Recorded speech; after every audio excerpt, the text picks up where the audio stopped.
5 reasons why the chosen ones secretly struggle with lust. It is a disturbing truth that those who have been called by God to fulfill a higher purpose often find themselves in the midst of intense internal struggles, especially with the temptation of lust.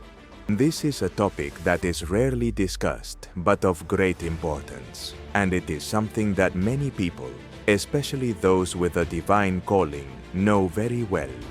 This struggle, although deeply personal and often hidden from the eyes of others, is much more common than believed.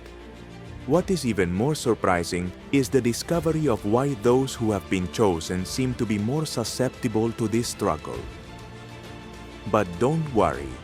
If you find yourself caught in this silent battle, you are not alone.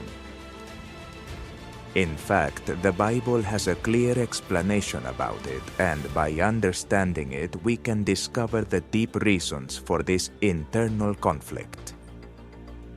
Throughout the scriptures, we find that some of the most anointed and powerful people faced tremendous temptations.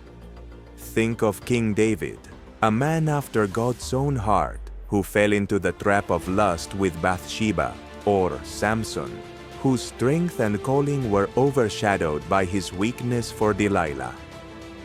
Even in current times, those who have been chosen by God are not immune to this challenge.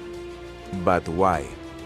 Why does lust seem to attack those who have been set apart for greatness?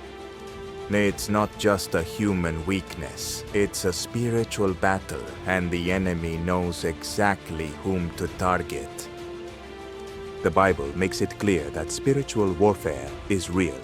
Ephesians 6:12 says, "For we do not wrestle against flesh and blood, but against principalities, against powers, against the rulers of the darkness of this age, against spiritual hosts of wickedness in the heavenly places." Lust is not just a physical temptation. It is a spiritual attack aimed at those with a divine calling. The enemy knows that if he can corrupt the purity of one of the chosen, he can hinder God's purpose in their life. So, why does this struggle seem so intense and profound? Here I present 5 reasons that unveil this mystery. The first reason has to do with spiritual sensitivity. Being spiritually gifted often means having a deeper awareness, not only of God's presence, but also of the enemy's tactics. Lust is a powerful tool that the enemy uses to distract and weaken those with divine callings. Chosen individuals often experience more intense temptations because the enemy knows that if he can trap them in lust, he can slow down or even derail their spiritual growth. This spiritual sensitivity is a blessing, but it can also be a curse if not managed properly. The second reason is loneliness, which leads to hidden battles. Those chosen by God are often set apart, walking a path that few can understand. While this solitude can be a blessing, it also creates a dangerous vulnerability. Without strong accountability or deep spiritual connections, lust becomes a private struggle. The secret nature of this battle makes it even more difficult to overcome, leading many of the chosen to suffer in silence. The enemy takes advantage of this lack of support, knowing that the internal battle a person faces, if not shared, is much more difficult to conquer. The third reason has to do with the high calling, which attracts greater attacks. The higher the calling, the stronger the spiritual warfare that is waged. Lust is not just a natural struggle. It is a spiritual attack designed to keep the chosen ones distracted, exhausted, and away from God. Many great leaders, prophets, and spiritual warriors have fallen because they underestimated the power of this battle. The enemy uses lust as a trap. Constant, knowing that even the strongest warriors can be brought down by their own flesh. The fourth reason has to do with emotional wounds, which create open doors. Many of those chosen by God carry deep emotional wounds. Rejection, abandonment, and past disappointments leave scars that, if not healed, can become open doors for lust.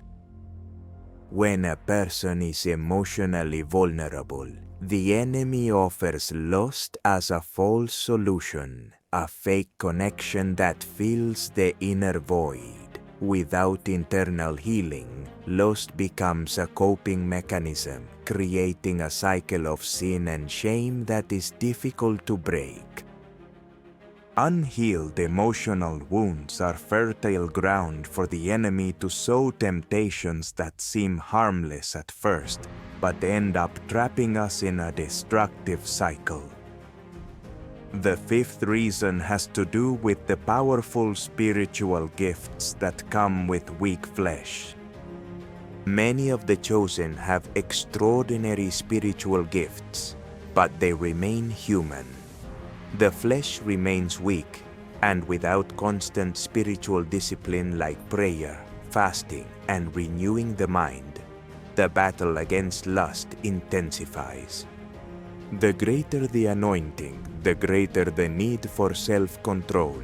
If the chosen ones do not actively strengthen their spirit through spiritual discipline, they can easily find themselves falling into patterns of lustful thoughts and actions. Lust is a constant battle for many of the chosen, but victory is possible through spiritual discipline, accountability, and healing. With God's help, they can overcome this struggle and continue walking in their divine purpose. The enemy's goal is to keep the chosen ones trapped, but the power of God is always greater. The enemy wants them to fall into temptation, to stray from their calling, and to feel ashamed of their internal struggles. However, God has given them the authority to resist the enemy and overcome their temptations. The question is, will they fight or fall? Each one has the ability to overcome this battle, but to do so, they must be aware of their vulnerability, rely on the strength of God, and seek healing for their emotional wounds. Tell me, what did you think of this topic? I'll read your comments. If you want to know more interesting facts like those seen in this video, I encourage you to join us by subscribing to the channel, liking this video, and commenting on what you thought of the content. Thank you for watching. See you next time.